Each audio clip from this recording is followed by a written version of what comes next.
Привет, my name is Jack, and this is Artyom, or maybe you're Artyom. Or perhaps the real Artyom was the friends we made along the way. It's been 12 years since Metro 2033 released, and I remember as a kid, I would never even try to get past the first few missions because I was a massive bitch. Once I became courageous enough to struggle through the game, I quit right around when the librarian jump scared me because I hate reading. I'd rather download the Epic Games launcher than open another book. I'm going to ask you the question now. Can you beat Metro 2033 with only a knife? Let's find out in 3, 2... I can't start yet, I have to do the rules. Rule 1. I can only use knives to fight and kill creatures and humans. Alright, the rules have been set in place. Now it's time to find out just how bad I do in 3, 2, 1.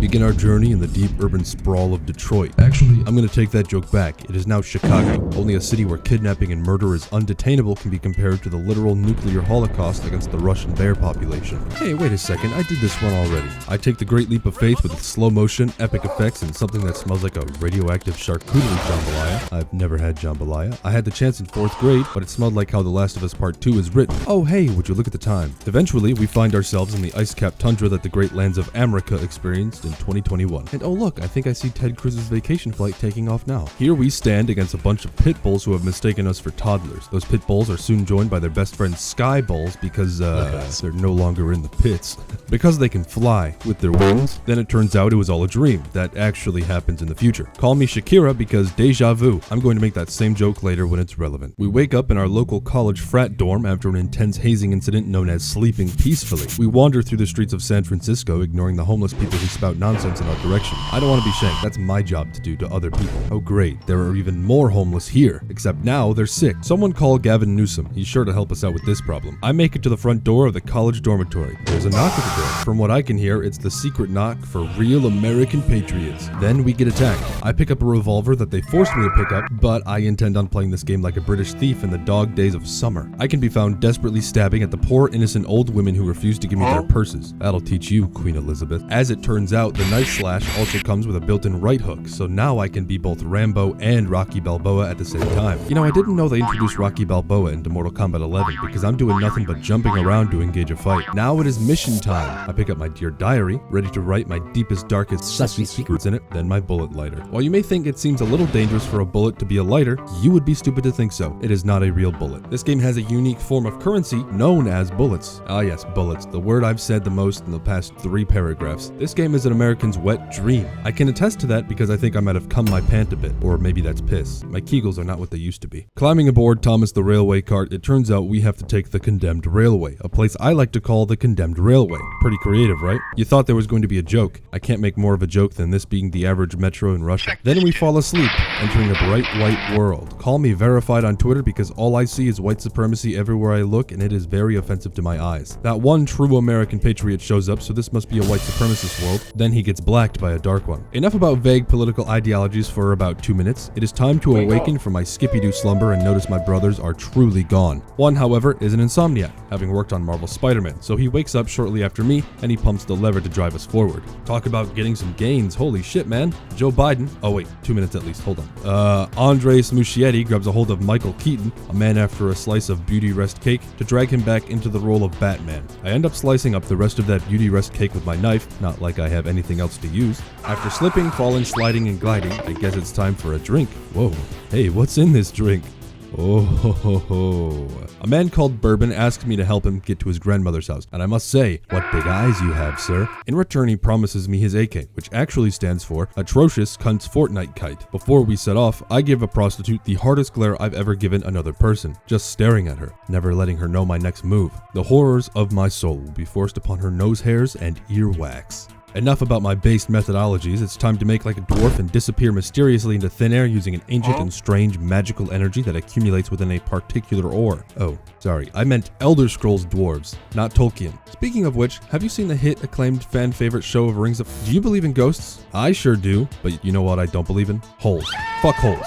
Before we can partake in a complex game of ghost charades, I have to snuff out every last bit of life that I can possibly manage. If you're wondering why you can't see anything here, then I am too. This area was so black, I could feel the color of the universe slowly be sucked into the darkness. I even get my organs cheese grated by shoddy makeshift bullets, multiple times. The brutality of this run remains front and center. Just look at this poor shitter's reaction to me knifing him in the mask, which must also be part of his face. That looks like it hurt. I hope you're not okay, sir. Up next is the worst bridge of all time, next to Pink's Raise Your Glass, of course. I realize that I may very well be too school for cool. I hope you like the smell of rank pizza and literal shit water because I go even deeper. Oh, wait a moment. It seems this is all LSD. Apparently you can inhale it in the year 2033. Every time I take another hit, I can see my life flash before my eyes. The acid trip literally forces me to choose between life and death. Of course I choose life. I want to suffer for my sins. And my real suffering comes in the form of the market, a place filled to the brim with two things: Russians and merchants. I can't stand either of them. Believe it or not, Metro 2033 does not take place entirely within the metros of Russia. I know, color me surprised. Ignore the fact that the first little portion of this video featured the outside world of horror, but you see, out here, life is drab because I can't touch grass. After slipping and falling on my own failures in life, I get separated from Bourbon already and gotta put down some feral dogs. Honestly, people just have to stop sicking their dogs on me. I can only stomach so many feral euthanasias. Eventually, I experience what these feral euthanasias are like from the other perspective. The perspective of the little guy born in Canada and suffering from being Quebecian. Quebecian? I couldn't even imagine that kind of torture. Not only are the worst version of the French here, but so are the worst version of the British, the Essex. Not only do they make the word sex look absolutely disgusting when written, but they also can't even say this sentence because of all the T's. Isn't tea a staple of the British lifestyle? Oh, and can you take a guess as to what the names of these beasts really are? Demons. Checkmate, atheists. After meeting up with a huge bottle of liquor again, I have to fight a gang of French revolutionists. Because I've never played this game with a toothpick instead of the Anal Smasher 9069, Bourbon gets his head cut off by the reintroduction of the guillotine. If the guillotine were 1,000 disease-ridden French fingertips fresh off the frog-leg dinner conveyor belt, that is, making use of the power to rewind time after I mistake a make, Bourbon does not die. Surprise, crazy how that works.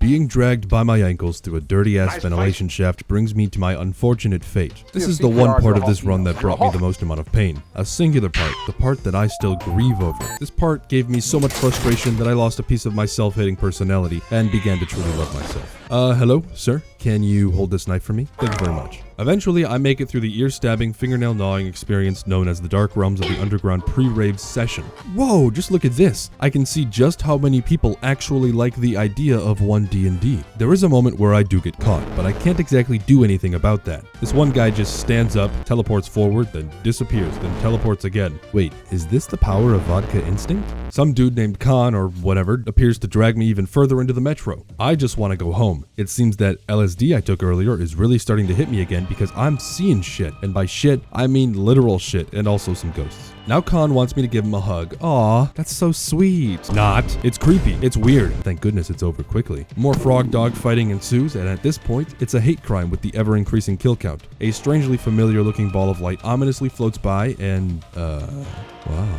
maybe that's actually a hate crime. Have you ever played Bloons Tower Defense? My friends have. A lot. Like, so much it's kind of surreal, but I digress. This next part involves me blowing shit up. That has nothing to do with Bloons Tower Defense, nor am I the one defending. In fact, I'm offending my ancestors because I keep running like a little shitty bitch boy McGee. Thankfully, the radiation manages to grow my balls to be the size of the average man's balls, finally, and I gently slam the explosions down before running away. One strike of the remains and then, oh, well, alright. Wait a minute, do these pictures look a little samey to you? Wait 2 minutes, that motherfucker is leaving you behind. In the modern day, we have a wonderful opportunity to experience a fight between pure-blooded communists and pure-blooded Nazis, and Metro simulates that perfectly. Incredible. Though, I will give the communists this. They have the balls to shoot me as I run through a maze of wooden huts filled with people. That disregard for life is truly impressive. After giving up all of my ammunition for some golden ammunition, I purchase a totally epic suit with totally epic night vision that I now can use to avoid the cold, lonely darkness of the self. If only it worked that way in real life. Cosplaying as my fragile Amazon package in transit to my house, I get shaken and stirred until I take a pipe to the abdomen. Then I fall off. L+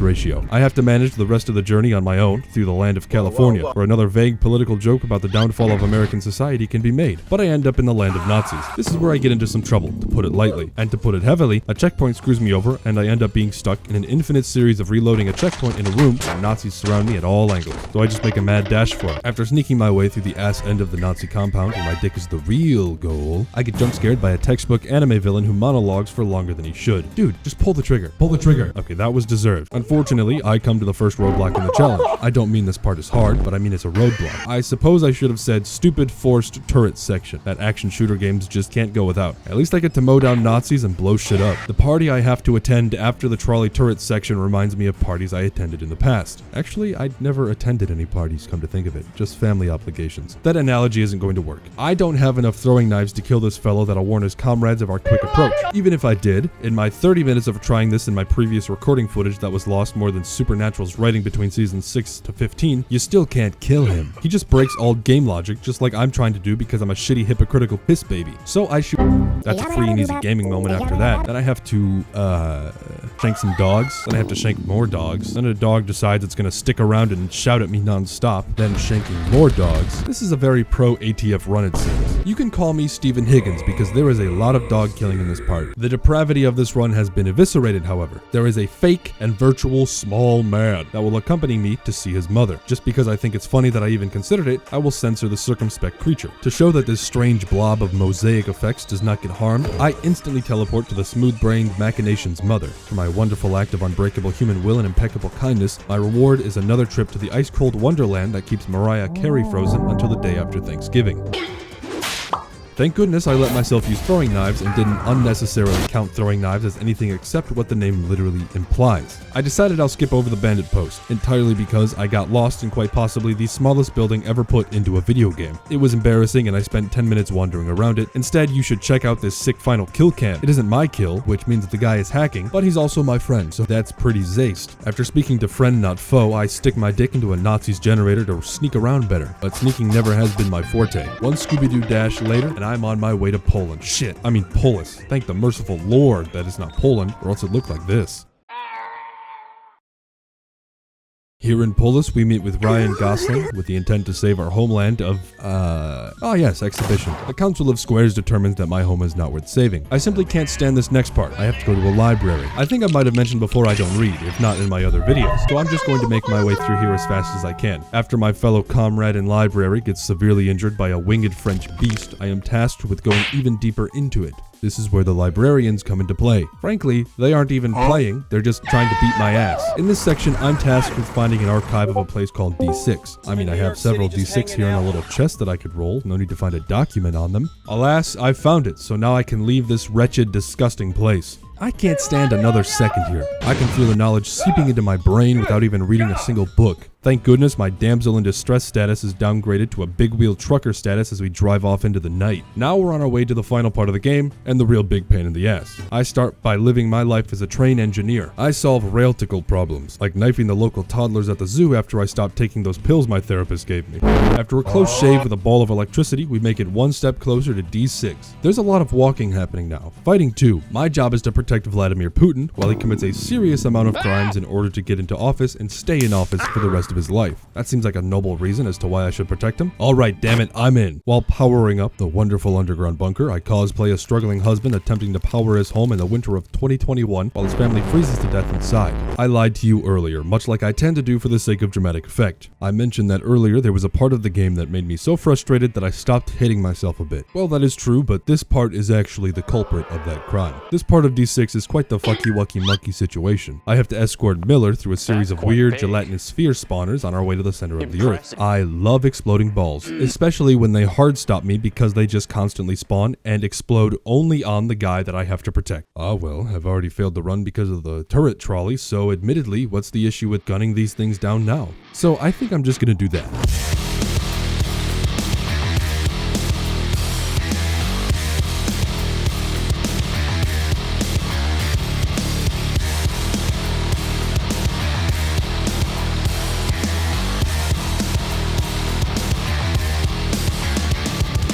But wait, what if I told you there is a way of doing this so that Miller Lite doesn't die? Let's rewind. So if you walk onto that cart and then jump into this little corner here, you can then jump onto a little ledge. Now I have the freedom to slash and bash these gross buttholes until they all die, giving me and Miller a free pass to the exit. This next part is actually a lot easier and entirely possible to do with just a knife. You just also need to hope and pray your thoughts of suicide away because it'll require a lot of RNG. If you don't know what RNG is, let me explain it to you. RNG stands for stop thinking about it and just keep hitting restart until you win. There you go. And with enough RNG, another alcohol reference, and I make it to the ladder. With a bit of industrial size cyst and Becquerel torture, the power is turned on and we are the lucky lotto winners for the day. But you see now it is time to go forward back in time to the pro epilogue. And we have to climb a lighthouse thingy to finally end this game. Call me Shakira because deja vu. And just as I keep climbing, Miller gets his shit kicked in and I have to go it alone for the rest of the journey. I do end up knifing the shit out of a demon as it tries to kill Miller though. All the way at the top, I get sent into the Bone Zone, and by Bone Zone, I mean the North Korean and South Korean demilitarized zone. There seems to be a pacification field up, like a bunch of robot brain freaks set up in the narrow pathways. Honestly, if these were my schizophrenic delusions, I'd simply pull out a gun and press M1 really hard. This place is one giant maze filled with nothing but stone, bright white background, and some long-armed wacko trying to kill me. And guess what? I managed to actually pull out a gun and shoot the MFO. And as the game fades away and a cutscene reveals, I fired one gigantic exploding knife into the heart of the Dark Ones. I must face the facts. I did not beat Metro 2033 with only a knife, but I came pretty damn close. Thank you for watching. If you enjoyed this video, make sure to hit the like button, grant me a dose of your kindness with a subscription, and share the video with all of your friends. My name is Jack, and it always has been. Remember, fear the future, but don't future the fear. I heard it makes you gassy. Stay lucky.